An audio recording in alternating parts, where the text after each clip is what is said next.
السلام علیکم ورحمۃ اللہ وبرکاتہ۔ امید کرتا ہوں سارے بھائی خیر و عافیت سے ہوں گے۔ اللہ آپ لوگوں کو خوش رکھے۔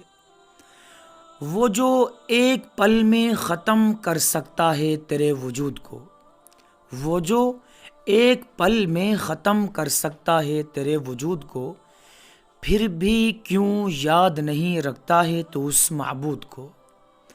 جنت کو بنایا نیکوں کے لیے، بدکار کو دوزخ میں ڈالا۔ موسیٰ کو خدائے پرور نے فرعون کے گھر میں ہے پالا۔ بڑے بڑے گھمنڈیوں کا گھمنڈ چور کر دیا اس نے، ایک دن سب کو گھٹنے ٹیکنے پر مجبور کر دیا اس نے۔ غرق کر دیا فرعون کو، شداد کو، قارون کو، نمرود کو، پھر بھی کیوں یاد نہیں رکھتا ہے تو اس معبود کو، پھر بھی کیوں یاد نہیں رکھتا ہے تو اس معبود کو۔ اللہ تبارک و تعالی کا ایک قانون روز ازل سے چلا آ رہا ہے کہ تکبر کرنا، گھمنڈ کرنا اور بڑائی کرنا یہ میری شان ہے۔ بندوں کی یہ اوقات نہیں، حیثیت نہیں کسی بھی بندے کی، کسی بھی مخلوق کی کہ وہ اپنی اوقات پہ اترائے، اپنی زمین جائیداد پر گھمنڈ کرے، اپنے مال اور دولت پر گھمنڈ کرے، اترائے، تکبر کرے۔ اپنی شہرت پر بھی نہیں، اپنے عہدے پر بھی نہیں، کسی بھی چیز پر بندہ گھمنڈ نہیں کر سکتا، تکبر نہیں کر سکتا، کیونکہ تکبر اور بڑائی اور گھمنڈ یہ اللہ کی شان ہے، کیونکہ وہ سب سے بڑا ہے۔ گھمنڈ، تکبر اور بڑائی یہ اللہ کی شان کے لائق ہے، کیونکہ اس سے بڑا کوئی ہے نہیں، وہ سب سے بڑا ہے۔ اور تکبر اللہ کی چادر بھی ہے، بڑائی اللہ کی چادر بھی ہے۔ تو جو اس چادر کو کھینچنے کی کوشش کرتا ہے تو اللہ تعالی اس کو ذلیل کر دیتے ہیں، رسوا کر دیتے ہیں۔ تو ایک نہیں، دو نہیں، پچاسوں ہزاروں واقعات کتابوں میں بھرے پڑے ہیں کہ جس نے زمین پہ آ کر اکڑ کے دکھایا، تکبر کر کے دکھایا، اترا کے دکھایا، اپنی دولت پر، اپنی زمین جائیداد پر، اپنی شہرت پر، اپنی کامیابی پر، یا پھر اپنے حسن و جمال پر، اپنی صحت پر، اپنی تندرستی پر، جس کسی چیز پر بھی بندے نے، مخلوق نے تکبر کر کے دکھایا، گھمنڈ کر کے دکھایا، اللہ کی چادر کو کھینچا تو اللہ نے اس کو ہر دور میں، ہر زمانے میں ذلیل کیا اور مٹی میں ملا دیا۔ قارون نے گھمنڈ کیا اپنی دولت پر، اللہ نے ذلیل کر دیا، زمین میں ملا دیا۔ فرعون نے گھمنڈ کیا اپنی بادشاہت پر، اپنی زمین جائیداد پر، اپنے پیسوں پر، اپنی دولت پر، اپنے عہدے پر گھمنڈ کیا، اس نے اپنے آپ کو خدا کہلوایا۔ بتاؤ اللہ نے اسے ذلیل کیا یا نہیں کیا؟ آج کوئی اس کا نام و نشان ہے؟ اس کا جسم پڑا ہوا ہے، بوڈی پڑی ہوئی ہے اس کی، آج اس کے علاوہ کچھ نہیں ہے اس کا۔ تو جس نے بھی اس زمین پر آ کر تکبر کیا، گھمنڈ کیا، اترا کے دکھایا، اللہ نے اسے ہر دور میں، ہر زمانے میں ذلیل کیا ہے۔ ایسے ہی آج ہم بات کرنے جا رہے ہیں نمرود کی۔ نمرود نے دنیا میں آنے کے بعد خوب دولت حاصل کی، خوب زمین جائیداد پر قبضہ کیا، بے شمار خزانے اس کے پاس موجود تھے، عہدہ بھی تھا، دولت بھی تھی، شہرت بھی تھی، لوگوں کے درمیان اس کی عزت بھی تھی، اور سب کچھ اس کے پاس، بادشاہت بھی تھی، لیکن زندگی میں اس کی ایمان نہیں تھا۔ ابراہیم علیہ السلام نے اس کو سمجھایا، بات اس کی سمجھ میں آئی نہیں، اور حجت کرنے لگا، دلیل پر دلیل پیش کرنے لگا، یعنی اللہ کی شان کے بارے میں اپنے دلائل پیش کرنے لگا، اپنی حجت بازی لے کر کے آنے لگا ابراہیم علیہ السلام کے سامنے۔ بات نہیں مانی تو یوں ہی چلتا رہا اس کا معاملہ۔ تو جب اس نے بات بالکل نہیں مانی اور لوگوں پر ظلم کرتا رہا، لوگوں کو ستاتا رہا، تو پھر کیا کیا اللہ نے؟ ایک مچھر، وہ بھی لنگڑا مچھر جس کی ایک ٹانگ بھی نہیں، یعنی حقیر چیز، ایک تو مچھر حقیر ہے، پھر ایک لنگڑا مچھر اس سے بھی زیادہ ذلیل چیز اس کی ناک میں گھسا کے اس کے سر میں پہنچا دیا. اب وہ مچھر ناک میں گھسا، سر کے اندر پہنچ گیا، مغز میں پہنچ گیا اس کے. اب وہ اندر ہی اندر ڈنک مارنا شروع کرنے لگا. یعنی جو اس کا دماغ تھا، جو مغز تھا، اس کو مچھر نے کھانا شروع کیا. جب مچھر نے مغز کھانا شروع کیا تو اندر تکلیف ہوتی تھی، درد ہوتا تھا اس کے دماغ میں. تو کبھی کھجاتا، کبھی کسی چیز کی مالش کرواتا، کبھی کوئی اور کام کرتا. تو جب کھجایا جاتا سر کے اوپر یا مالش کی جاتی تو وہ مچھر تھوڑی دیر کے لیے اپنا کام بند کر دیا کرتا تھا، تو اسے سکون مل جایا کرتا تھا. لیکن پھر وہ اپنا کام شروع کر دیتا تھا، اور ہر مرتبہ جب مچھر رکتا تھا اور دوسری مرتبہ کام شروع کرتا تھا تو اور زیادہ طاقت کے ساتھ اپنا کام شروع کرتا تھا. یعنی وہ مچھر اپنے دور کا مرد مجاہد تھا. اس نے پوری کوشش کی اس کو سمجھانے کی، اس کو اس کی اوقات یاد دلانے کی.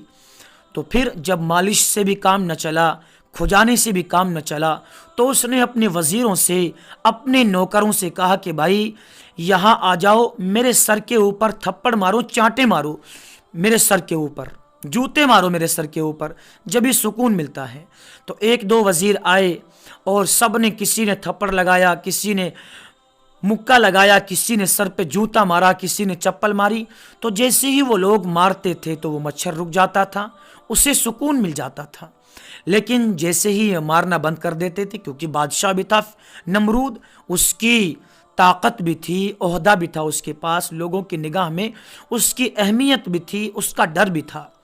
لیکن ایک طرف بادشاہ کا حکم اور پریشانی، ایک طرف اس کی، دوسری طرف لوگوں کی نگاہوں میں ڈر کہ ہمیں بادشاہ کے سر پہ جوتے مارنے پڑ رہے ہیں، نہ جانے کیسی سزا ہمیں سنائی جائے گی.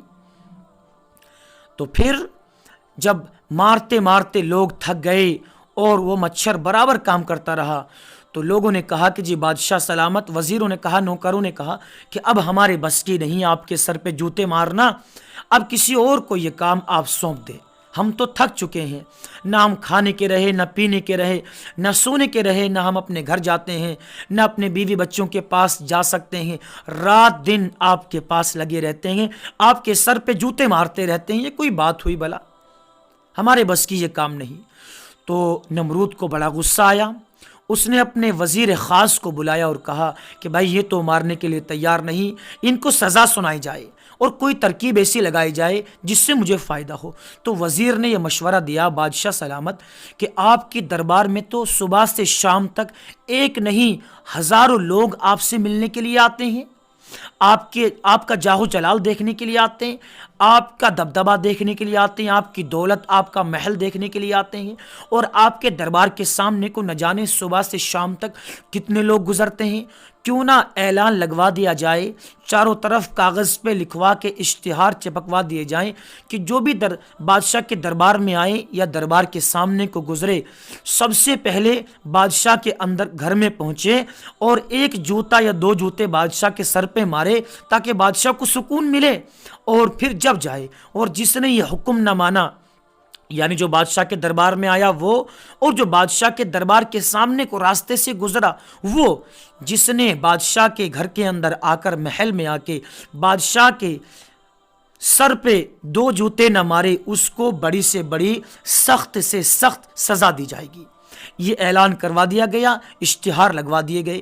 تو جتنے بھی لوگ بادشاہ کے دربار میں آتے سب کو سر پہ جوتے مارنے پڑتے بادشاہ کے. دیکھو ایک طرف بادشاہ، ایک طرف اس کا جاہ و جلال، اس کا دبدبہ، اس کی دولت، اس کا محل، ساری چیز، اور دوسری طرف غریب سے غریب آدمی جن کے اوپر اس نے ظلم کر رکھا تھا، جنہیں اس نے ستا رکھا تھا، سب کے سب آتے اور اس کے سر پہ جوتے مار کے جاتے. تو دیکھو اللہ نے جن لوگوں کو اس نے ذلیل کیا تھا انہی کے ہاتھوں اس کے ٹٹری پر اس کے سر پہ جوتے لگوا دیے. تو اللہ تعالی گھمنڈی آدمی کو، تکبر کرنے والوں کو ایسے ذلیل کرتا ہے جیسا کہ اللہ نے فرعون کو ذلیل کیا، قارون کو ذلیل کیا، اور سب سے زیادہ ذلیل تو اللہ نے نمرود کو کیا، کیونکہ وہ خدائی کا دعویٰ کیا کرتا تھا. یہ کہتا تھا کہ میں ہی خدا ہوں، میں ہی موت دیتا ہوں، میں ہی زندگی دیتا ہوں، وہ آپ نے واقعہ سن لیا ہوگا جو تیسرے پارے میں بیان کیا گیا ہے دوسرے رکوع میں، الم تر الی الذی حاج سے۔ تو اس نے خدائی کا دعویٰ کیا، گھمنڈ کیا، تکبر کیا، اپنے آپ کو خدا کہلوایا۔ جو اسے خدا نہیں کہتا تھا اسے ذلیل کرتا تھا، رسوا کرتا تھا، بری سے بری سزا دیتا تھا اسے۔ تو جن لوگوں کو اس نے سزا دی تھی گھمنڈ کی وجہ سے، اللہ نے انہی کے پیروں کے جوتے نکلوا کے اس کے سر پہ لگوائے۔ ایسے ہوتا ہے بندہ ذلیل جے کو۔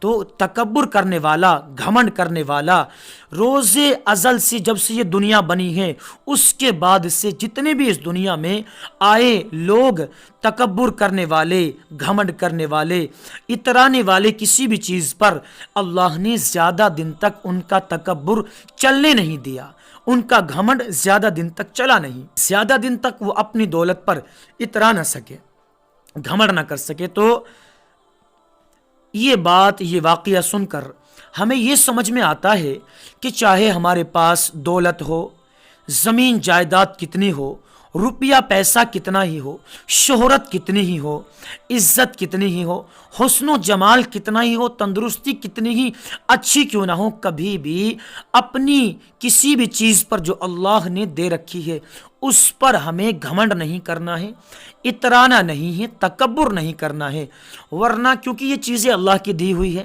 جس نے دی ہے وہ لینا بھی جانتا ہے۔ تو آج کے واقعے سے یہ سمجھ میں آتا ہے۔ امید کرتا ہوں یہ چھوٹی سی گفتگو، یہ واقعہ آپ کو بڑا پسند آیا ہوگا۔ اگر پسند آیا ہو تو لائک کر دینا، سبسکرائب کر دینا۔ بس آج کے لیے اتنا ہی کافی ہے، ملتے ہیں اگلی ویڈیو میں، تب تک کے لیے اپنا خیال رکھیں۔ السلام علیکم ورحمۃ اللہ وبرکاتہ۔